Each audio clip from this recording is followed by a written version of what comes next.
കരിങ്കൊടിയെ ഭയമാണെങ്കിൽ രാജിവെച്ച് പോകണോ? നാണം കെട്ടവന് തന്തയ്ക്ക് പറക്കാത്തവൻ രാജിവെച്ച് പോകണം. കേസെടുക്കാനാണെങ്കിൽ സർക്കാർ കേസെടുക്കട്ടെ. പോലീസിനെ ഉപയോഗിച്ച് അടിച്ചമർത്താനാണെന്നുണ്ടെങ്കിൽ അങ്ങനെ നോക്കട്ടെ. അല്ലെങ്കിൽ CPM ഗുണ്ടകൾ ഉപയോഗിച്ച് അടിച്ചമർത്താനാണെന്നുണ്ടെങ്കിൽ അതിനും ഞങ്ങൾ തയ്യാറാണ്. ഞങ്ങളുടെ പ്രയോറിറ്റി ഈ നാട്ടിലെ സാധാരണക്കാരന്റെ കുടിവെള്ളമാണ്, അവന്റെ പാർപ്പിടമാണ്, അവന്റെ ജോലിയാണ്, അവന്റെ നിത്യോപയോഗ സാധനങ്ങളുടെ വില കുറയ്ക്കാൻ വേണ്ടിയിട്ടുള്ള അവന് വേണ്ടിയിട്ടുള്ള അവകാശമാണ്, സമരമാണ്. ആ പോലീസ് ഉദ്യോഗസ്ഥരെ നിങ്ങൾ പിരിച്ചിട്ട് നൽകുമ്പോൾ നിന്റെ വീട്ടിൽ നിന്റെ ഭാര്യയും മക്കളും ഉണ്ട് എന്ന് നിന്നെപ്പോലെ ഈ നാട്ടിൽ ഞങ്ങളിൽ നിന്ന് നികുതി പിരിച്ച് നീയൊക്കെ തിന്ന് കുടിച്ച് നടക്കുന്നത് ഈ നാട്ടിലെ നിങ്ങൾ 1000-2000 പോലീസുകാരെ വെച്ച് ഈ സമരത്തെ നേരിടാമെന്ന് വെച്ചാൽ ഒന്നുമൂന്ന് ആലുവ SP, എറണാകുളം DIG നീയൊക്കെ കാണാത്ത സമരം കോൺഗ്രസിന്റെ നേതൃത്വത്തിൽ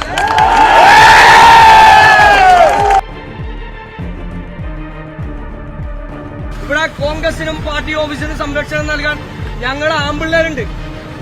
ഞങ്ങളെ നെഞ്ചുപിരിച്ച് നിന്നാ മതി. നമസ്കാരം. എറണാകുളം ജില്ലാ DCC പ്രസിഡന്റ് മുഹമ്മദ് ഷിയാസിന് കൂടുതൽ ആമുഖങ്ങളുടെയൊന്നും ആവശ്യമില്ല. കോൺഗ്രസിന്റെ നേതൃത്വത്തിൽ നടന്ന എല്ലാ സമരമുഖങ്ങളുടെയും പോർമുന മുഹമ്മദ് ഷിയാസ് ആയിരുന്നു, ഇപ്പോഴും ആണ്. അണികളെ പുറകിൽ നിർത്തി എന്നും ഷിയാസ് മുന്നിൽ നിന്ന് നയിച്ചു. എന്ത് പ്രശ്നമുണ്ടെങ്കിലും അതിനെ ആർജവത്തോടെ നേരിടാൻ അണികളുടെ മുൻപിൽ ഷിയാസ് ഉണ്ടാകും. ആ നേതാവിനെ കാണുമ്പോൾ പ്രശ്നത്തെ നേരിടാൻ അണികൾക്കും ഉത്സാഹവും ആർജവവും കൂടും. ഞങ്ങളുടെ DCC ഓഫീസിന് നിങ്ങളുടെ കാവൽ വേണ്ട എന്ന് മുഖത്ത് നോക്കി പറയുന്ന കോൺഗ്രസുകാരൻ, രാത്രിയിൽ SFIക്കൊപ്പം വന്ന് ഓഫീസ് നശിപ്പിക്കാൻ കൂട്ടുനിന്ന പോലീസിനെ പഞ്ഞിക്കിടുന്ന നേരും നെറിയുമുള്ള നേതാവ്, എന്തിന് പട്ടാള അല്ല കിരാതഭരണം നടത്തുന്ന പിണറായിയെ നോക്കി തന്തയില്ലാത്തവൻ എന്ന് വിളിച്ച നേതാവ്, പറയാനുള്ളത് മുഖത്ത് നോക്കി പറയും. നല്ല നട്ടലുള്ള നേതാവ് തന്നെയാണ് മുഹമ്മദ് ഷിയാസ് എന്ന് നിസ്സംശയം പറയാം. ക്രൈം ചാനലിന്റെ പുതിയ കൂടപ്പിറപ്പായ അൺഫിൽറ്റർഡ് ട്രൂത്ത് വിത്ത് നന്ദകുമാർ എന്ന ചാനലിൽ ടി വിത്ത് TPN എന്ന സെഗ്മെന്റിൽ ചാനൽ എഡിറ്റർ TP നന്ദകുമാറിനോട് സംസാരിക്കാൻ മുഹമ്മദ് ഷിയാസ് എത്തിയിരുന്നു. എങ്ങനെ താൻ രാഷ്ട്രീയത്തിലേക്ക് വന്നു എന്നതിനെ കുറിച്ചും വരുന്ന ലോക്സഭാ തിരഞ്ഞെടുപ്പിൽ എങ്ങനെയാണ് നേരിടാൻ സജ്ജമായിരിക്കുന്നത് എന്നതുമൊക്കെ വളരെ കൃത്യമായി പറയുകയാണ് ഷിയാസ് മറച്ചുവെക്കാതെ പങ്കുവയ്ക്കുകയാണ്. ഷിയാസിന്റെ ആ പങ്കുവയ്ക്കലിലേക്ക് ലോക്സഭാ ഇലക്ഷൻ പടിവാതിലെത്തിയിരിക്കുകയാണ്. ഏത് സമയത്തും ഇലക്ഷൻ പ്രഖ്യാപിക്കാം. ഈ സന്ദർഭത്തിൽ കേരളത്തിൽ കോൺഗ്രസിന്റെ ശക്തി ദുർഗമായ എറണാകുളം ജില്ലയുടെ DCC പ്രസിഡന്റ്, കേരളത്തിൽ അറിയപ്പെടുന്ന തീപ്പൊരി പ്രസംഗികൻ നമ്മോടൊപ്പമുണ്ട്. അദ്ദേഹമാണ് മുഹമ്മദ് ഷിയാസ്. നമസ്കാരം. അതായത് താങ്കളെ അറിയപ്പെടുന്നത് പോലീസിനോട് ഏറ്റുമുട്ടുന്ന അല്ലെങ്കിൽ പിണറായിയോട് ഏറ്റുമുട്ടുന്ന കോൺഗ്രസിലെ ഏറ്റവും ശക്തനായ തീപ്പൊരി നേതാവ് എന്നാണ്. ഈ അടുത്ത കാലത്തൊന്നും കോൺഗ്രസ് നേതാക്കന്മാർക്ക് അത്ര ശൗര്യമൊന്നും കാണാറില്ല. താങ്കൾ എന്തുകൊണ്ടാണ് ഇത്രയും ശൗര്യത്തോടെ ഈ പോരാട്ടം നടത്തുന്നത്? ഞങ്ങൾ വിദ്യാർത്ഥി യുവജന പ്രസ്ഥാനങ്ങളിലൂടെ കടന്നു വന്ന ആളുകളാണ്. സ്വാഭാവികമായും സമൂഹത്തിലുണ്ടാകുന്ന അനീതിക്കെതിരായിട്ട് ശക്തമായി വിരൽ ചൂണ്ടി സംസാരിക്കാൻ കഴിയാവുന്ന നേതൃത്വം ഉണ്ടാകണമെന്ന് ആഗ്രഹിക്കുന്നവരാണ് ഞങ്ങൾ. സാധാരണക്കാരൻ്റെയും പാവപ്പെട്ടവൻ്റെയും ഒക്കെ വിഷമം കാണുമ്പോൾ, ബുദ്ധിമുട്ട് കാണുമ്പോൾ അധികാരികളായിട്ടുള്ള ആളുകൾ ജനങ്ങൾക്കെതിരായി നിൽക്കുന്ന സാഹചര്യം ഉണ്ടാകുമ്പോൾ സ്വാഭാവികമായിട്ടും ഉണ്ടാകുന്ന പ്രതികരണം എന്നുള്ളത് തന്നെയാണ് ഞങ്ങളുടെയൊക്കെ പ്രവർത്തനത്തിൽ ഏറ്റവും മുൻപന്തിയിൽ നിൽക്കുന്നത്. അത് അതിനെ നമ്മളത് വൈകാരിക തലത്തിൽ അത് ജനങ്ങൾക്ക് ഇഷ്ടപ്പെടുന്ന രീതിയിൽ അല്ലെങ്കിൽ ജനങ്ങൾ ആഗ്രഹിക്കുന്ന രീതിയിൽ എത്തിക്കുക എന്നുള്ളത് ഏറ്റവും പരമപ്രധാനമായിട്ടുള്ള ഒന്നാണ്. രാഷ്ട്രീയ പ്രവർത്തകനെ സംബന്ധിച്ചിടത്തോളം എന്തിനു വേണ്ടിയിട്ടാണ് പൊതുപ്രവർത്തനം നടത്തുന്നത്, അല്ലെങ്കിൽ ഏത് കാര്യത്തിന് വേണ്ടിയിട്ടാണ് നിലകൊള്ളുന്നത് എന്നുള്ളത് ഏറ്റവും വലിയ ചോദ്യചിഹ്നമാണ്. നമ്മുടെ നാട്ടിലുണ്ടാകുന്ന വിഷയങ്ങളിൽ അഭിപ്രായം പറയാനും പ്രതികരിക്കാനും കഴിയാവുന്ന നേതൃത്വം ഇല്ലാതെ പോകുന്ന സാഹചര്യം ഉണ്ടാകുന്നത് അരാഷ്ട്രീയവാദികൾക്ക് ഇടം കൊടുക്കുന്ന ഒന്നാണ്. അതുകൊണ്ട് ഏത് കാര്യത്തിലാണെങ്കിലും പറയേണ്ട ആളുകളെ മുഖത്ത് നോക്കി അത് ചങ്കുറ്റത്തോടെ വിളിച്ചു പറയാനുള്ള ലീഡർഷിപ്പ് നമുക്കുണ്ടാകണം. അത്തരത്തിലായിരിക്കണം നമ്മുടെ കാര്യങ്ങൾ. അതുകൊണ്ടാണ് ഞങ്ങളൊക്കെ വളരെ സജീവമായി നിൽക്കുന്നത്. ഇവിടെ കോൺഗ്രസിനും പാർട്ടി ഓഫീസിനും സംരക്ഷണം നൽകാൻ ഞങ്ങളെ ആമ്പിള്ളേരുണ്ട്. ഞങ്ങളെ നെഞ്ചു വിരിച്ച് നിന്നാ മതി കേട്ടാ. ഇവിടെ ഒരു ഓഫീസും ഉണ്ടാവൂല. പോയിക്കോ. ഈ ഓഫീസിന് മുമ്പിലൊന്നും പോലീസൊന്നും വേണ്ട, ഞങ്ങൾ നോക്കിക്കോളാം കാര്യങ്ങൾ. അതെ, DCC ഓഫീസിന് മുന്നിൽ പോലീസിനോട് നിങ്ങളെ സഹായം വേണ്ട, ഞങ്ങൾ നോക്കിക്കോളാം, ഞങ്ങളെ പ്രവർത്തകരുണ്ടെന്ന് തൻ്റെ അടുത്തോടുകൂടി നെഞ്ചുവിരിച്ച് പറഞ്ഞിട്ടുള്ള ഒരാളാണ് താങ്കൾ. അങ്ങനെ പോലീസിനോട് നെഞ്ചുവിരിച്ച് പറയാനുള്ള ആ തൻ്റെ ഇടയ്ക്ക് ഇവിടെ നിന്നാണ് കിട്ടിയത്? എറണാകുളം ജില്ലയിലെ കോൺഗ്രസ് പ്രവർത്തകർ മറ്റേത് രാഷ്ട്രീയ പ്രവർത്തകരെക്കാട്ടിയും വളരെ സജീവമായി നിൽക്കുന്ന ആളുകളാണ്. ഞങ്ങളൊക്കെ അത്തരത്തിൽ അവരുടെയൊക്കെ സംരക്ഷണയോടുകൂടി നിൽക്കുന്ന ആളുകളാണ്. സ്വാഭാവികമായും പാർട്ടി പ്രവർത്തകർക്കും പാർട്ടി ഓഫീസിനും സംരക്ഷണം നൽകാനുള്ള ഉത്തരവാദിത്വം കോൺഗ്രസ് നേതാക്കന്മാർക്കും പ്രവർത്തകർക്കുമാണ്. പോലീസിൻ്റെ സംരക്ഷണമൊന്നും നമുക്ക് ആവശ്യമില്ല. SFIയുടെയോ DYFIയുടെയോ CPMൻ്റെ തെമ്മാടിക്കൂട്ടങ്ങൾ വന്ന് ഓഫീസ് ആക്രമിച്ചു കളയാമെന്നൊക്കെ വിചാരിച്ചാൽ അതൊന്നും എറണാകുളത്ത് നടപ്പിലാകില്ല. അതിന് പോലീസിൻ്റെ സംരക്ഷണമൊന്നും ഞങ്ങൾക്ക് ആവശ്യമില്ല. ഞങ്ങളുടെ ലീഡർഷിപ്പും ഞങ്ങളുടെ പ്രവർത്തകരും അതിനുള്ള സംരക്ഷണം ഒരുക്കും. ആ ഒരു ഉത്തമ വിശ്വാസം നമ്മൾക്കുണ്ടെങ്കിൽ നമുക്കത് പറയാൻ സാധിക്കും. അതുകൊണ്ടാണ് ഞാൻ പോലീസിനോട് പറഞ്ഞത്. പോലീസ് നോക്കി നിൽക്കുകയാണ്. അർദ്ധരാത്രി ഏകദേശം 3 മണിക്ക് ശേഷമാണ് എല്ലാവരും ഓഫീസിൽ നിന്ന് പോയതിന് ശേഷമാണ് ഓഫീസിൽ വന്ന് SFI DYFI നേതാക്കന്മാർ അതിക്രമം നടത്തി. പോലീസിൻ്റെ സാന്നിധ്യത്തിലാണ്. ഞങ്ങളുടെ CCTV ക്യാമറയിൽ അത് വളരെ കൃത്യമായിട്ടുണ്ട്. അത് തടയേണ്ട പോലീസ് അത് തടയാതെ നിൽക്കുകയും പകൽ സമയത്ത് ഓഫീസിന് കാവൽ നിൽക്കുകയും ചെയ്യുന്ന നടപടി അത് ഞങ്ങളെ കളിപ്പിക്കാൻ വേണ്ടിയിട്ടാണ്. അങ്ങനെ കളിപ്പിക്കുന്ന പോലീസൊന്നും എറണാകുളത്ത് വേണ്ട. അതുകൊണ്ടാണ് ഞങ്ങൾ പറഞ്ഞത്, ഞങ്ങൾക്ക് ഞങ്ങളുടെ ഓഫീസിനെ സംരക്ഷിക്കാൻ ഞങ്ങൾക്ക് അറിയാം, ഞങ്ങളുടെ പ്രവർത്തകരുണ്ട്, പോലീസിൻ്റെ ഒന്നും സംരക്ഷണം ആവശ്യമില്ല. അതായത് താങ്കളുടെ സ്റ്റൈൽ ഏറ്റുമുട്ടാനാണ്, ഞങ്ങൾ ഏറ്റുമുട്ടാൻ റെഡിയാണ്, ഞങ്ങളെ അല്ലാതെ തകർക്കാൻ പറ്റില്ല എന്നുള്ള രൂപത്തിലാണ് സ്റ്റൈൽ എടുത്തിരിക്കുന്നത് എന്നാണ് എനിക്ക് മനസ്സിലായിട്ടുള്ളത്. അല്ല, സ്വാഭാവികമായി ഇതൊരു വലിയ പ്രതിസന്ധിയുടെ കാലഘട്ടമാണ്. കോൺഗ്രസ് രണ്ടാമതും പ്രതിപക്ഷത്താണ്. പോലീസ് ഉദ്യോഗസ്ഥന്മാരെയും അല്ലെങ്കിൽ മറ്റ് അധികാരികളെയും ഒക്കെ രാഷ്ട്രീയപരമായി ഭരിക്കാൻ നിൽക്കുന്ന CPM ഇടതുപക്ഷവുമാണ്. സ്വാഭാവികമായിട്ട് ഒരു 10 വർഷക്കാലത്തെ ഭരണത്തിനിടയിൽ ഉദ്യോഗസ്ഥന്മാരാണെങ്കിലും ആരാണെന്നുണ്ടെങ്കിലും പാർട്ടി നേതാക്കന്മാർക്ക് വഴങ്ങിക്കൊടുത്ത് അവർ പറയുന്നത് പോലെ കേട്ട് പ്രവർത്തിക്കുന്ന ആളുകളാണ്. പ്രത്യേകിച്ചും CPM പോലുള്ളൊരു പാർട്ടി ഭരിക്കുന്ന കേരളത്തിൽ അത് വളരെ പ്രകടമായി നമുക്ക് കാണാൻ സാധിക്കും. നീതി തേടി ചെല്ലുന്നവരെ അവരെ പിടിച്ചകത്താക്കുകയും അവർക്കെതിരെ കേസെടുക്കുകയും അവരെ കുറ്റക്കാരാക്കുകയും ചെയ്യുന്ന സമീപകാല സാമൂഹിക സാഹചര്യം നമ്മൾ ഒരുപാട് കണ്ടിട്ടുണ്ട്.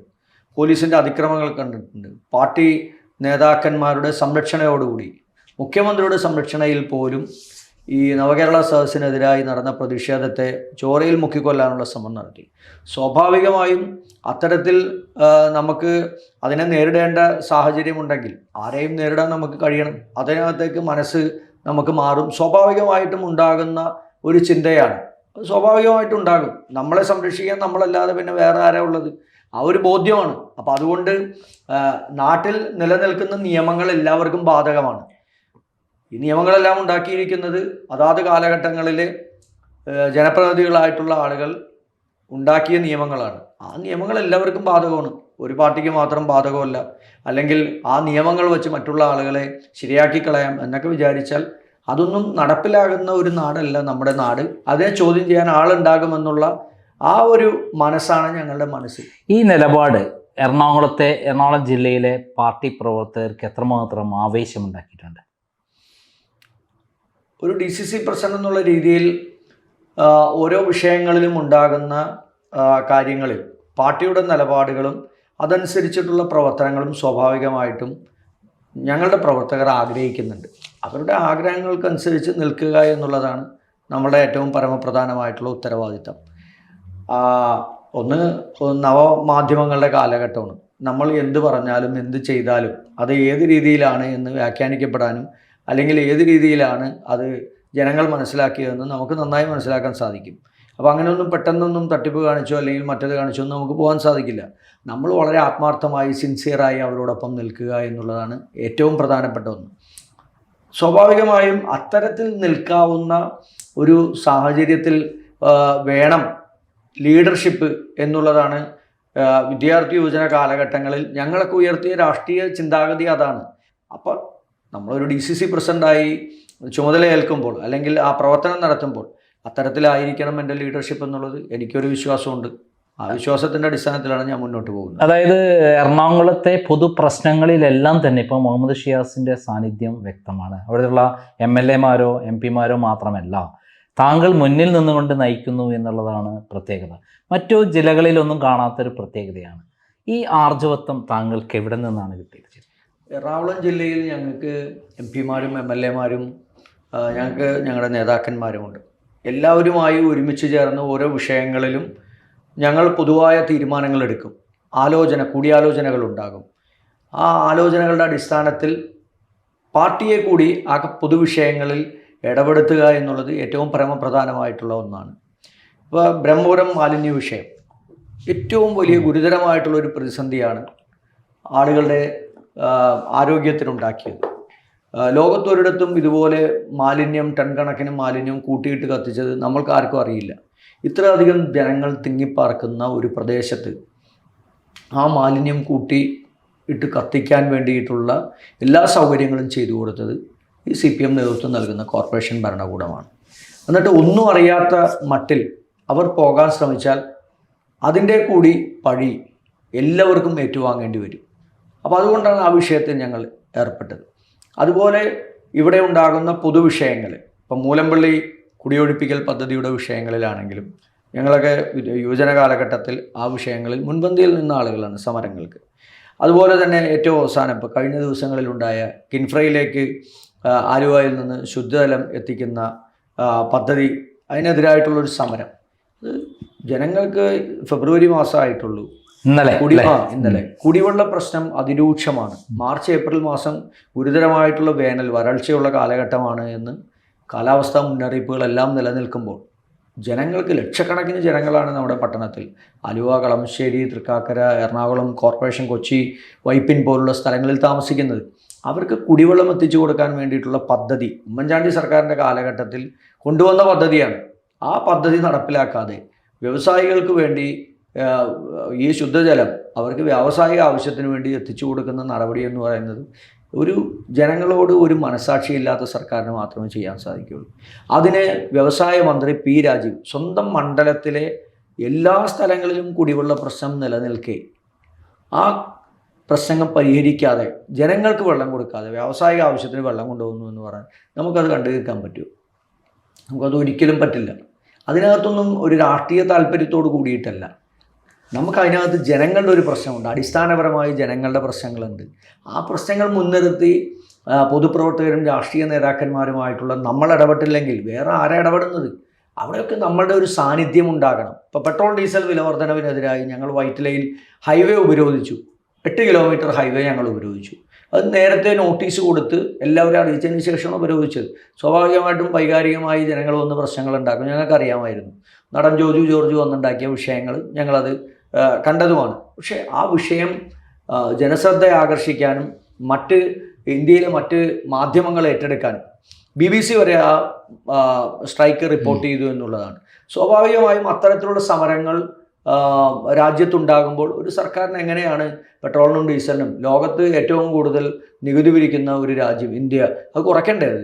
അപ്പോൾ അതിന് ജനങ്ങളുടെ ഒരു പ്രതിഷേധം. ഇപ്പം സാധാരണക്കാരായ നമുക്ക് പെട്രോളും ഡീസലും അടിക്കാൻ നമ്മുടെ കയ്യിൽ പണമില്ല, സാധാരണക്കാരുടെ കയ്യിൽ പണമില്ല. അപ്പം അത്തരത്തിലുള്ള വിഷയങ്ങളൊക്കെ ഏറ്റെടുക്കുന്നതിൽ നമ്മൾ പിന്നോട്ട് പോകുന്നൊരു സാഹചര്യം ഉണ്ടായാൽ നാട്ടിൽ ഈ അരാഷ്ട്രീയവാദികളും അരാഷ്ട്രീയ സംഘടനകളും ഒക്കെ ഉയർന്നു വരുന്നത് കാണാൻ സാധിക്കും. എനിക്കൊന്ന് ആലുവയിലെ SP-നെ ഒരു ആവേശത്തിൽ തെണ്ടി എന്ന് പോലും വിളിച്ചതായിട്ട് ഞാൻ കേട്ടിട്ടുണ്ട്. ഈ സമരത്തെ നേരിടാമെന്ന് വെച്ചാൽ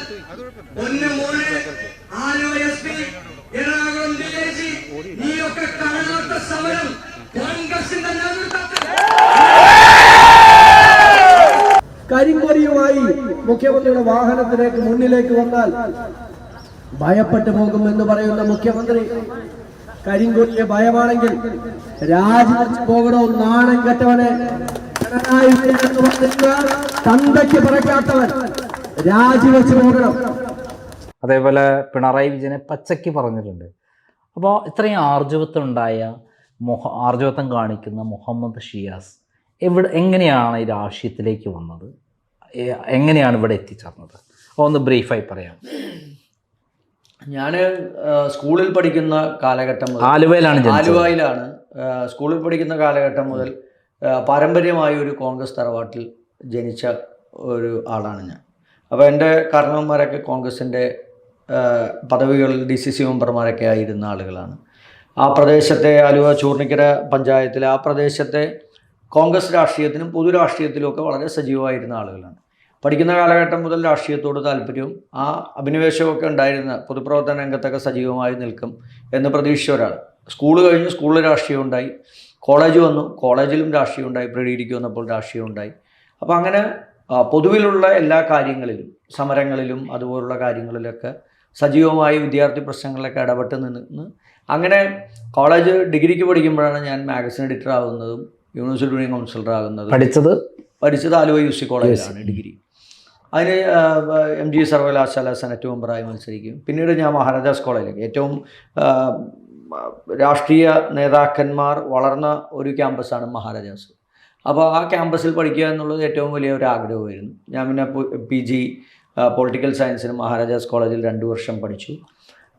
അതിനുശേഷം കൊച്ചി സർവകലാശാലയിൽ സ്കൂൾ ഓഫ് ലീഗൽ സ്റ്റഡീസിൽ LLB ചെയ്തു. അപ്പോൾ വിവിധ ക്യാമ്പസുകളിൽ പഠിക്കുകയും അതിനോടൊപ്പം വിദ്യാർത്ഥി പ്രവർത്തനം നടത്തുകയും ആ വിദ്യാർത്ഥി രാഷ്ട്രീയ പ്രവർത്തനത്തിനിടയ്ക്ക് നമ്മൾക്കുണ്ടായ അനുഭവങ്ങൾ അത് നമ്മുടെ കൂട്ടത്തിലുള്ള ആളുകളുടെ മനസ്സുകൾ അറിയാനും ഓരോരുത്തരുടെയും വിവിധ സാഹചര്യങ്ങളിൽ നിന്ന് വരുന്ന, കുടുംബ പശ്ചാത്തലങ്ങളിൽ നിന്ന് വരുന്ന ആളുകളാണ്. അവരെയൊക്കെ നേരിട്ട് അറിയാനും അനുസരിച്ച് ഇടപഴകാനും നമ്മുടെ ഇടയിലുള്ള വിഷയങ്ങളും ജനശ്രദ്ധ ആകർഷിക്കേണ്ട കാര്യങ്ങളും അതുപോലുള്ള വിഷയങ്ങളിലുള്ള സജീവമായ ഇടപെടൽ വിദ്യാർത്ഥി കാലഘട്ടത്തിൽ ഞങ്ങളെല്ലാം നടത്തിയിട്ടുണ്ട്. പിന്നീട് യൂത്ത് കോൺഗ്രസിൻ്റെ സംസ്ഥാന സെക്രട്ടറിയായും ജനറൽ സെക്രട്ടറിയായൊക്കെ പ്രവർത്തിക്കാനുള്ള അവസരം ഉണ്ടായി. KSU സംസ്ഥാന ഭാരവാഹിയായിരുന്നു, PC വിഷ്ണു അതിൻ്റെ കമ്മിറ്റിയിൽ. അപ്പോൾ നമ്മളെപ്പോലെ ഏറ്റവും സാധാരണക്കാരായിട്ടുള്ള, ഞങ്ങളൊരു കാർഷിക കുടുംബമാണ്, അപ്പോൾ ഏറ്റവും സാധാരണക്കാരായിട്ടുള്ള ആളുകളാണ്. നമുക്ക് കുറേ പ്രശ്നങ്ങളുണ്ട്. നമ്മളെക്കാൾ കൂടുതൽ വിഷയങ്ങളുള്ള നിരവധി കുടുംബങ്ങളുണ്ട്. സ്വാഭാവികമായും ഒരു പൊതുപ്രവർത്തകൻ എന്നുള്ള, ഒരു രാഷ്ട്രീയ പ്രവർത്തകൻ എന്നുള്ള രീതിയിൽ അവരെ സഹായിക്കാൻ വേണ്ടി മുന്നിട്ടിറങ്ങുക എന്നുള്ളത് ഏറ്റവും പരമപ്രധാനമായിട്ട്. അപ്പം നമുക്കൊരു വിഷമം ഉണ്ടായാൽ മറ്റുള്ള ആളുകൾക്ക് എത്രത്തോളമായിരിക്കും വിഷമം ഉണ്ടാകുക എന്നുള്ളത് നമുക്ക് എല്ലാവർക്കും അറിയാം. അപ്പോൾ ആ രീതിയിൽ അതിനെ കൈകാര്യം ചെയ്യുക എന്നുള്ളത് ഏറ്റവും പ്രധാനപ്പെട്ട ഒന്ന്. അതാണ് താങ്കൾ പല സമരങ്ങളെയും മുന്നിൽ നിന്നുകൊണ്ട് നയിക്കുക, അടികൊള്ളുകയും പോലീസിന് അടികൊള്ളു എന്നാണ് ഞാൻ മനസ്സിലാക്കുന്നത്. കോർപ്പറേഷനിലുണ്ടായ പ്രശ്നത്തിൽ ഈ പറയുന്ന സംഭവങ്ങളിലെല്ലാം തന്നെ നമ്മൾ പ്രത്യേകം മനസ്സിലാക്കുന്ന, എറണാകുളം എന്ന് പറയുന്ന ഒരു ക്രിസ്ത്യൻ ഡോമിനേറ്റഡ് ഏരിയയാണ്. ഈ ഏരിയയിൽ ഒരു മുസ്ലിം ആയ താങ്കൾ പ്രസിഡൻ്റായി വന്ന് ഇത്രയധികം തിളങ്ങിയത് എങ്ങനെ? കാരണം സാധാരണ ഒരു ജാതി സമവാക്യങ്ങൾ നിൽക്കുന്നൊരു സ്ഥലമാണ് എറണാകുളം. അവിടെ ക്രിസ്ത്യൻ ആയിട്ടുള്ള ആളെ ഇതുവരെ ഭൂരിപക്ഷം ഇവിടെ കോൺഗ്രസിൻ്റെ പ്രസിഡൻ്റായി വന്നിട്ടുള്ളൂ. പക്ഷേ താങ്കൾ മുസ്ലിമായ ഒരാൾ, താങ്കൾ എല്ലാവർക്കും ഇഷ്ടപ്പെട്ട ഒരാളായി മാറി എന്നുള്ളതാണ് ഞാൻ മനസ്സിലാക്കിയിട്ടുള്ളത്. അതെങ്ങനെ കഴിഞ്ഞു? ഈ സമരത്തിലൂടെയാണോ, ജനങ്ങൾക്ക് വേണ്ടി ഈ പോരാട്ടം നടത്തിയതിലൂടെയാണോ? സ്വാഭാവികമായിട്ടും നമ്മൾ നടത്തുന്ന പ്രവർത്തനങ്ങളും നമ്മുടെ ഇടപെടലുമാണ് ഓരോരുത്തരെ നമുക്ക് ഇഷ്ടക്കാരാക്കുന്നതും അനിഷ്ടം പ്രകടിപ്പിക്കുന്നതും.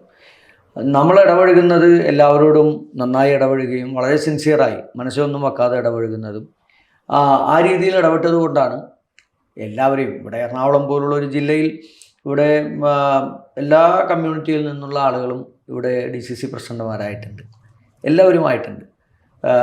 ടി.ഒ. ബാബാസാഹിബ് DCC, പണ്ട് കാലത്ത് പോൾ പി മാണി DCC, ഒരു കാലഘട്ടത്തിൽ പിന്നെ മാറി TH മുസ്തഫ ആയിട്ടുണ്ട്, KP ധനപാലൻ, VJ പൗലോസ്, TJ വിനോദ്, അങ്ങനെ എല്ലാവരും ആയിട്ടുണ്ട്. അങ്ങനെ ഒരു കമ്മ്യൂണൽ രീതിയിലുള്ള അങ്ങനെ ചിന്തിക്കുന്ന ആളുകളല്ല ഇവിടുത്തെ കോൺഗ്രസ്സുകാർ. എല്ലാവരും മതേതര സ്വഭാവത്തോടു കൂടി പോകുന്ന ആളുകളാണ്. നമുക്ക് അങ്ങനെ ജാതിയും മതവും തിരിച്ചൊന്നും അങ്ങനെ ഒരു DCC പ്രസിഡന്റുമാരെയോ അല്ലെങ്കിൽ മറ്റുള്ള ആളുകളെയോ ആരെയും പിണക്കരുത് എന്നുള്ളത് മാത്രമാണ് നമുക്കുള്ളൂ. ഒരാളെ വേദനിപ്പിക്കരുത് എന്നുള്ളത് മാത്രമാണ്. ഇപ്പോൾ എല്ലാ വിഭാഗം ആളുകളെയും ഉൾക്കൊള്ളാവുന്ന, അല്ലെങ്കിൽ എല്ലാ വിഭാഗം ആളുകൾക്കും പ്രാതിനിധ്യമുള്ള ആ രീതിയിൽ പ്രവർത്തിക്കുന്ന ഒരു കോൺഗ്രസ് പ്രവർത്തനമാണ് എറണാകുളം ജില്ലയിലുള്ളത്. അപ്പോൾ സംസ്ഥാന തലത്തിൽ ഉണ്ടാകുന്ന DCC പ്രസിഡന്റുമാരെ വയ്ക്കുന്ന സമയത്തൊക്കെ അങ്ങനെ ഓരോ സാഹചര്യങ്ങളും മാറിയും മറിഞ്ഞൊക്കെ വരാറുണ്ട്. അതിനകത്ത് ജാതിയും മതമൊന്നും നോക്കിയിട്ടല്ല. നമുക്കങ്ങനെ കോൺഗ്രസിനകത്ത് അങ്ങനെ ഒരിക്കലും അങ്ങനെ ജാതിയും മതമൊന്നും നോക്കി ആളുകൾ അപ്പോയിൻറ്റ് ചെയ്യും. ആരെങ്കിലും ഒഴിവാക്കണമെന്നുണ്ടെങ്കിലാണ് ഇതൊക്കെ കൂടുതൽ ഉപയോഗിക്കുക. അപ്പം ഞാൻ വന്നപ്പോൾ സ്വാഭാവികമായിട്ടും എല്ലാ കോൺഗ്രസ് പ്രവർത്തകരും അങ്ങനെ ഒരു എതിരഭിപ്രായം ആർക്കും ഉണ്ടായിട്ടില്ല. മറ്റുള്ള പല DCC പ്രസിഡന്റുമാർക്കും പേര് പറഞ്ഞപ്പോഴോ അല്ലെങ്കിൽ വന്ന സമയത്തൊക്കെ പല അഭിപ്രായ വ്യത്യാസങ്ങളൊക്കെ ഉണ്ടായിരുന്നെങ്കിലും ഞാൻ വരുന്നപ്പോൾ എറണാകുളത്ത് ഞാൻ DCC പ്രസിഡൻ്റായതിൻ്റെ പേര് പറഞ്ഞപ്പോൾ അങ്ങനെ ഒന്ന് വിദ്യാർത്ഥി യുവജന രാഷ്ട്രീയത്തിലൂടെ വളരെ സജീവമായി മുഴുവൻ സമയം നിന്ന് വന്ന ഒരാളാണ് ഞാൻ. 7 വർഷക്കാലം ജില്ലാ കോൺഗ്രസ് കമ്മിറ്റിയുടെ വൈസ് പ്രസിഡൻ്റായിരുന്നു. അപ്പോൾ മുഴുവൻ സമയം നിന്ന് പ്രവർത്തിക്കുന്ന ഒരാളാണ്. 24 മണിക്കൂർ എന്ന് ചോദിച്ചാൽ 24 മണിക്കൂർ നിന്ന് പ്രവർത്തിക്കുന്നതാണ്. അപ്പോൾ എല്ലാ തലങ്ങളിലും എല്ലാവരെയും കോൺഗ്രസിനകത്ത് പ്രത്യേകിച്ചും ഗ്രൂപ്പ് രാഷ്ട്രീയം കൊടുമ്പിരി കൊണ്ടിരുന്ന സമയത്തും അല്ലെങ്കിൽ ഗ്രൂപ്പ് രാഷ്ട്രീയം സജീവമായിരുന്ന സമയത്തും അതിൻ്റെ ഭാഗവാക്കായി നിൽക്കേണ്ടി വന്നെങ്കിലും പക്ഷെ എല്ലാവരോടും നല്ല രീതിയിൽ ഇടപഴകിയ ഒരാളെന്നുള്ള രീതിയിൽ അങ്ങനെ ഒരു എതിരഭിപ്രായമോ കാര്യങ്ങളൊന്നും അങ്ങനെ ഉണ്ടായതായി ആ സമയത്ത് ഉണ്ടായതായി ഒരു വാർത്തയും ഇതുവരെ പ്രസിഡന്റ് സ്ഥാനം ഏറ്റെടുത്തതിന് ശേഷം ഇതുവരെ അങ്ങനെ ഉണ്ടായിട്ടില്ല.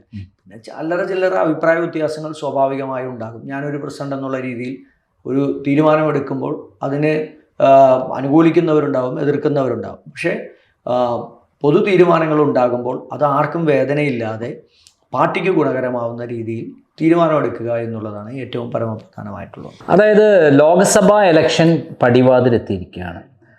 എറണാകുളത്തെ സംബന്ധിച്ചിടത്തോളം അങ്ങയുടെ പ്രതീക്ഷകൾ എന്തൊക്കെയാണ്? ലോക്സഭാ തെരഞ്ഞെടുപ്പിൻ്റെ മുന്നൊരുക്ക പ്രവർത്തനങ്ങൾ നാളിതുവരെ എറണാകുളത്തെ കോൺഗ്രസ് പാർട്ടി ചെയ്യുന്നതിനപ്പുറത്ത് ഈ തെരഞ്ഞെടുപ്പിൻ്റെ മുന്നൊരുക്ക പ്രവർത്തനങ്ങൾ എത്തിക്കാൻ ഞങ്ങൾക്ക് സാധിച്ചിട്ടുണ്ട്.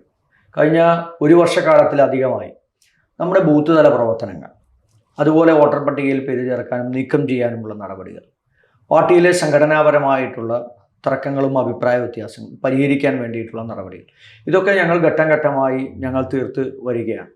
സാധാരണ തെരഞ്ഞെടുപ്പ് എടുക്കുന്ന സമയത്താണ് അവസാനത്തെ 2 മാസക്കാലത്തിനിടക്കാണ് ഈ പ്രവർത്തനങ്ങളെല്ലാം നടക്കുക.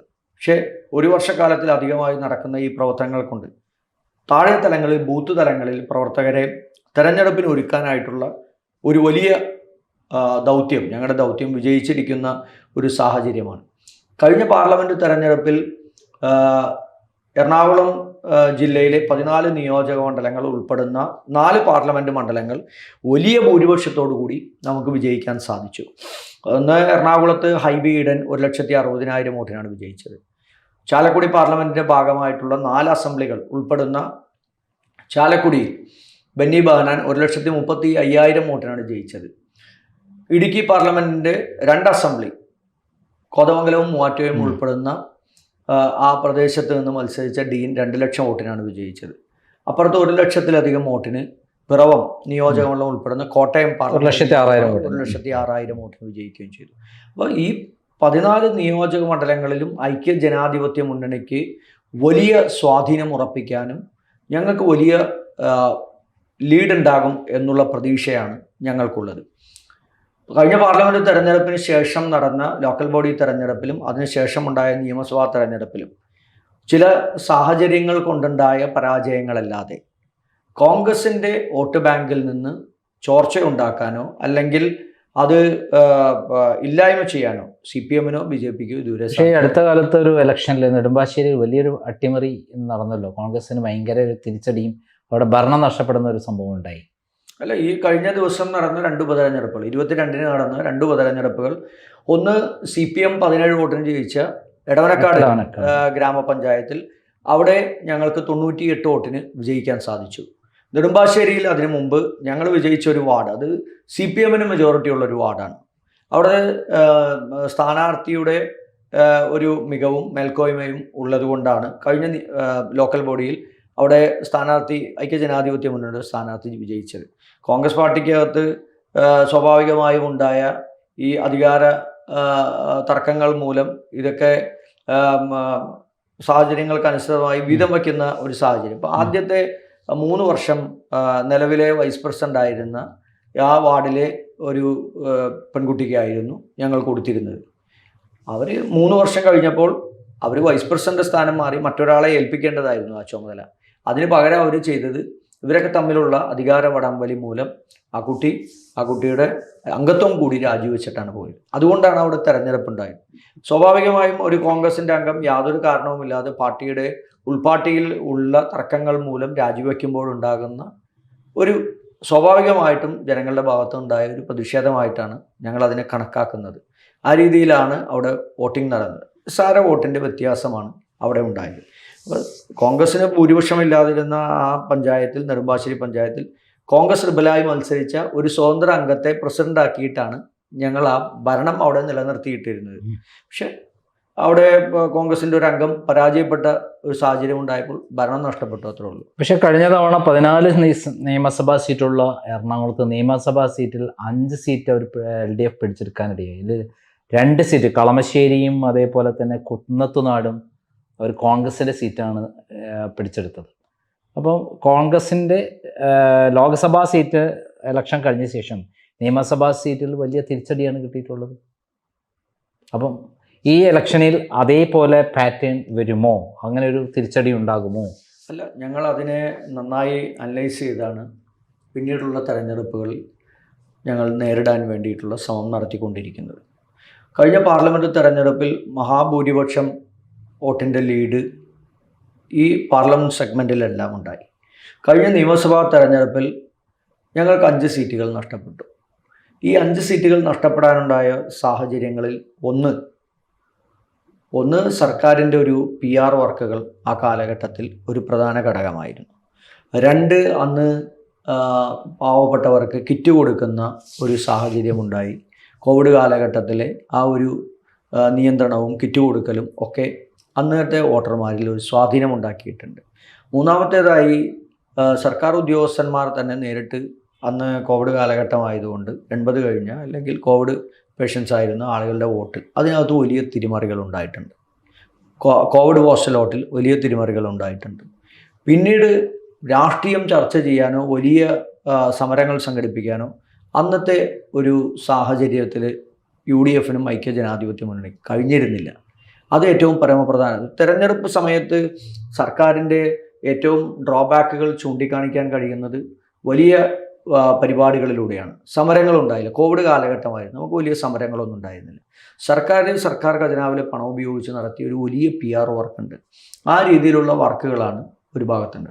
മറുഭാഗത്ത് RSSും BJP, പ്രത്യേകിച്ചും RSSൻ്റെ വോട്ടുകൾ CPMനും ഇടതുമുന്നണിക്കും നൽകി അവരെ വിജയിപ്പിക്കാൻ കോൺഗ്രസ് ഇനി അധികാരത്തിൽ വരരുത് എന്നുള്ള നരേന്ദ്രമോദിയുടെയും അമിത്ഷായുടെയും നിർദ്ദേശത്തിൻ്റെ അടിസ്ഥാനത്തിൽ CPMന് വോട്ട് കൊടുക്കുന്ന ഒരു സാഹചര്യം. ഇത്തരത്തിലുള്ള സാഹചര്യങ്ങൾ അന്ന് ഉണ്ടായിരുന്നെങ്കിലും സാങ്കേതികമായി 2020 പോലെയുള്ള അരാഷ്ട്രീയവാദികളുടെ കടന്നുവരവ്, അവരുടെ ഒരു പ്രൊപ്പഗാൻഡ, അതിനകത്ത് ചില ആളുകൾ വീണു. ഞങ്ങൾക്ക് നഷ്ടപ്പെട്ടത് വൈപ്പിൻ 8000 വോട്ടിനാണ് ഞങ്ങൾ പരാജയപ്പെട്ടത്. വൈപ്പിൻ 8000 വോട്ടിന് പരാജയപ്പെടുമ്പോൾ UDFന് മേൽക്കൈയുള്ള മേഖലകളിൽ 2020 സ്ഥാനാർത്ഥിയായി മത്സരിച്ച സ്ഥാനാർത്ഥിക്ക് കിട്ടിയത് 16,647 വോട്ടാണ്. അപ്പോൾ ആ പ്രദേശങ്ങളിൽ എല്ലാ കാലഘട്ടങ്ങളിലും 2020 വോട്ട് പിടിച്ച പ്രദേശങ്ങളിൽ കോൺഗ്രസിന് എല്ലാ കാലഘട്ടങ്ങളിലും അത്ര വോട്ട് ബാങ്ക് ഉണ്ടായിരുന്ന ഒരു സ്ഥലമാണ്. കൊച്ചി 20,000 വോട്ട് 2020 പിടിച്ചപ്പോൾ ഞങ്ങൾ 14,000 വോട്ടിനാണ് പരാജയപ്പെട്ടത്. കോതമംഗലത്ത് 8,000-ലധികം വോട്ട് പിടിച്ചപ്പോൾ 6,000 വോട്ടിനാണ് ഞങ്ങൾ പരാജയപ്പെട്ടത്. കുന്നത്തുനാട് 38,000 വോട്ട് 2020 പിടിച്ചപ്പോൾ 2,000 വോട്ടിനാണ് ഞങ്ങൾ പരാജയപ്പെട്ടത്. അപ്പോൾ കോതമംഗലവും കുന്നത്തുനാടും അതുപോലെ കൊച്ചിയും വൈപ്പിനും ഞങ്ങൾ നഷ്ടപ്പെട്ടത്. പെരുമ്പാവൂർ ഞങ്ങൾ നിസ്സാര വോട്ടിൻ്റെ ഭൂരിപക്ഷത്തിൽ വിജയിച്ചു. അപ്പോൾ ഇത്തരം നഷ്ടപ്പെട്ടത് ഈ അരാഷ്ട്രീയവാദികളുടെ കടന്നുവരവാണ്. അതിനെതിരായിട്ടുള്ളൊരു കൃത്യമായ മെസ്സേജും കൃത്യമായ പ്രവർത്തനവും തുടർന്നങ്ങോട്ട് ഞങ്ങൾ ചെയ്തിട്ടുണ്ട്. ആ പ്രവർത്തനങ്ങൾ ഇപ്പോഴും നടന്നുകൊണ്ടിരിക്കുകയാണ്. അപ്പോൾ CPMും BJPയും പ്രോത്സാഹിപ്പിക്കുന്ന കോൺഗ്രസിനെ ദുർബലപ്പെടുത്താനുള്ള ഒരു വലിയ ശ്രമത്തിൻ്റെ ഭാഗമാണ് ഈ പ്രസ്ഥാനത്തെ വളർത്തിവിടുക എന്നുള്ളത്. എറണാകുളം ജില്ലയിൽ CPMും BJPയും നേരിട്ട് കോൺഗ്രസിനോട് UDFനോടും ഫൈറ്റ് ചെയ്താൽ അവർക്ക് വിജയിക്കാൻ സാധിക്കില്ല. അപ്പോൾ അതുകൊണ്ട് ഇത്തരത്തിൽ കോൺഗ്രസിന് വോട്ട് ചെയ്യുന്ന അല്ലെങ്കിൽ ആൻറ്റി സർക്കാർ എന്ന് പറഞ്ഞ് വോട്ട് ചെയ്യുന്ന വോട്ടുകളെ സ്പ്ലിറ്റപ്പ് ആക്കുക എന്നുള്ളതാണ് CPMൻ്റെയും അതുപോലെ BJPയുടെയും രണ്ടുപേരുടെയും തന്ത്രം അതുതന്നെയാണ്. ആ തന്ത്രത്തിലാണ് ജനങ്ങൾ വീണു പോകുന്നത്. അതിനെ ജനങ്ങളെ ബോധവൽക്കരിക്കാൻ വേണ്ടിയിട്ടുള്ള ഒരു വലിയ ശ്രമം ഞങ്ങൾ നടത്തുന്നുണ്ട്. ഇത്തരത്തിലുള്ള ആളുകൾ മത്സരിച്ച് ജയിക്കലല്ല, മറിച്ച് കോൺഗ്രസിനെ പരാജയപ്പെടുത്തുക എന്നുള്ള ഒറ്റ ലക്ഷ്യത്തിൻ്റെ അടിസ്ഥാനത്തിലാണ് ഇവർ മത്സരിക്കുന്നത്. എറണാകുളം ജില്ല പോലുള്ള ഒരു ജില്ലയിൽ ഈ 2 പാർലമെൻറ്റ് സെഗ്മെൻറ്റിലാണ് 2020 സ്ഥാനാർത്ഥിയെ മത്സരിപ്പിക്കുന്നത്. ഇവിടെ എന്ത് ചെയ്യാനാണ് ഈ വോട്ട് പിടിച്ചിട്ട്? എന്ത് രാഷ്ട്രീയമാണ് അവർക്കുള്ളത്? എന്ത് പൊതുവിഷയങ്ങളിലാണ് അവരുടെ ഇടപെടലുണ്ടായിട്ടുള്ളത്? ഏത് രീതിയിലാണ് അവരുടെ രാഷ്ട്രീയം? അപ്പോൾ അങ്ങനെ ഒരു മുതലാളി നയിക്കുന്ന ഒരു രാഷ്ട്രീയത്തിലേക്ക് കൊണ്ടുപോകാനുള്ള ഒരു ബോധപൂർവമായിട്ടുള്ള, ആളുകളെ അടിമകളാക്കാൻ വേണ്ടിയിട്ടുള്ള ഒരു ബോധപൂർവമായിട്ടുള്ള ശ്രമമാണെന്ന്. അതിനൊന്നും വിവരം ഉള്ള ആളുകൾ ആരും വോട്ട് ചെയ്യുമെന്ന് ഞങ്ങൾ കഴിഞ്ഞ തവണ ലോക്സഭാ ഇലക്ഷനിൽ ഇവർ 2020 മത്സരിച്ചിരുന്നില്ല. ഇത്തവണ അവർ സ്ഥാനാർത്ഥികളെ ഡിക്ലെയർ ചെയ്തു കഴിഞ്ഞു. മാത്രമല്ല ഏകദേശം 50,000-ഓളം ആളുകൾ പങ്കെടുത്ത ഒരു മഹാസമ്മേളനം കിഴക്കമ്പലത്ത് നടക്കുകയും ചെയ്തു. അത് ഈ ഇലക്ഷനിൽ കോൺഗ്രസിനെ എത്രമാത്രം ബാധിക്കും? അല്ല, അത് അത്തരത്തിലുള്ളൊരു വലിയ ക്യാമ്പയിൻ നമ്മുടെ നാട്ടിൽ നടക്കുന്നുണ്ട്. സ്വാഭാവികമായും അവരെ സംബന്ധിച്ചിടത്തോളം അവരുടെ ലക്ഷ്യം എന്താണ്? കോൺഗ്രസിനെ ക്ഷീണിപ്പിക്കുക എന്നുള്ളതാണ്. അവിടെ പൊതുവായിട്ടുള്ള രാഷ്ട്രീയമൊന്നും പറയുന്നില്ല. അവരെ സംബന്ധിച്ചിടത്തോളം കോൺഗ്രസിനെ ക്ഷീണിപ്പിക്കുക എന്നുള്ള ഒറ്റ ലക്ഷ്യം മാത്രമേ ഉള്ളൂ. അതിന് BJPയുടെ സപ്പോർട്ട് അവർക്കുണ്ട്, അതിന് സർക്കാരിൻ്റെ സപ്പോർട്ട് അവർക്കുണ്ട്, CPMൻ്റെ സപ്പോർട്ടുണ്ട്. ഞങ്ങളിത് അടിസ്ഥാനരഹിതമായിട്ട് പറയുന്നതല്ല. തൃക്കാക്കര കഴിഞ്ഞ നിയമസഭാ തെരഞ്ഞെടുപ്പിന് ശേഷം തൃക്കാക്കര ഉപതെരഞ്ഞെടുപ്പ് നടക്കുന്ന സമയത്താണ് CPM പാർട്ടിക്ക് 30 ലക്ഷം രൂപ 2020യുടെ സ്ഥാപകനായിട്ടുള്ള സാബു ജേക്കബ് കിറ്റക്സുകാർ കൊടുക്കുന്നത്. അത് ഈ കൊടുക്കുന്നതിന് തൊട്ട് മുമ്പ് ഒരു 2020 പ്രവർത്തകനെ, ഒരു പിന്നോക്കക്കാരനെ, ഒരു ദളിതനെ അവിടുത്തെ പ്രാദേശിക CPM നേതാക്കന്മാർ അടിച്ചു കൊന്നായിരുന്നു. ദീപുവിനെ അടിച്ചു കൊന്നായിരുന്നു. അതിനുശേഷമാണ് ഈ പണം കൊടുക്കുന്നത്. അപ്പോൾ ഇവരോടൊക്കെ താങ്കളൊരു ഗുരുതരമായ ഒരു ആരോപണമാണല്ലോ ഉന്നയിക്കുന്നത്. 30 ലക്ഷം രൂപ സാബു എം ജേക്കബ് CPMന് കൊടുത്തു എന്നുള്ളൊരു ആരോപണമാണ് താങ്കൾ ഉന്നയിക്കുന്നത്. അത് എത്രമാത്രം ഗൗരവമുള്ളതാണ് താങ്കൾ പറയുമ്പോൾ ചിന്തിക്കുന്നുണ്ടോ? അല്ല, ഞാനിത് സാമൂഹ്യ മാധ്യമങ്ങളിലൂടെ ഇതിൻ്റെ മുഴുവൻ ഡീറ്റെയിൽസും കിട്ടി. കാരണം ഇൻകം ടാക്സ് ഡിപ്പാർട്ട്മെൻറ്റിന് CPM കമ്മിറ്റിക്ക് കിട്ടിയ ഈ 30 ലക്ഷം രൂപയുടെ കണക്ക് അവർ ഇൻകം ടാക്സ് ഡിപ്പാർട്ട്മെൻറ്റിന് കൊടുത്തിട്ടുണ്ട്. അത് ആ ഡിപ്പാർട്ട്മെൻറ്റ് രേഖ പുറത്തു വന്നിട്ടുണ്ട്. സാബു ജേക്കബ് തന്നെ സമ്മതിച്ചിട്ടുണ്ട്, ഞാൻ CPMനും BJPക്കും പണം കൊടുത്തിട്ടുണ്ടെന്ന്. അപ്പോൾ സാബു ജേക്കബ് ഒരു ഭാഗത്ത് CPMനെയും സർക്കാരിനെയും എതിർക്കുമ്പോൾ, സാബുവിന് സർക്കാരിൻ്റെ എല്ലാ മിഷനറികളും ഉപയോഗപ്പെടുത്തി ലോക്കൽ MLA ആയ ശ്രീനിജൻ സാബുവിനെ എതിർക്കുമ്പോഴും ഇവർ തമ്മിലുള്ള അന്തർധാര എന്ന് പറയുന്നത് ഇത്തരത്തിൽ പണമിടപാട് നടത്തുകയും ഇവരൊക്കെ തമ്മിൽ ഒരു ഊഷ്മളമായിട്ടുള്ള ബന്ധം കാത്തു സൂക്ഷിക്കുകയും പുറത്ത് ജനങ്ങൾക്ക് മുമ്പിൽ ഞങ്ങൾ വലിയ ശത്രുക്കളാണ് എന്നുള്ള തരത്തിൽ പരസ്പരം വാഗ്വാദം നടത്തുകയും ചെയ്യുന്ന തരത്തിൽ മാത്രമേ ഉള്ളൂ. അതായത് ജനത്തെ കബളിപ്പിക്കുക എന്നുള്ളതാണ്.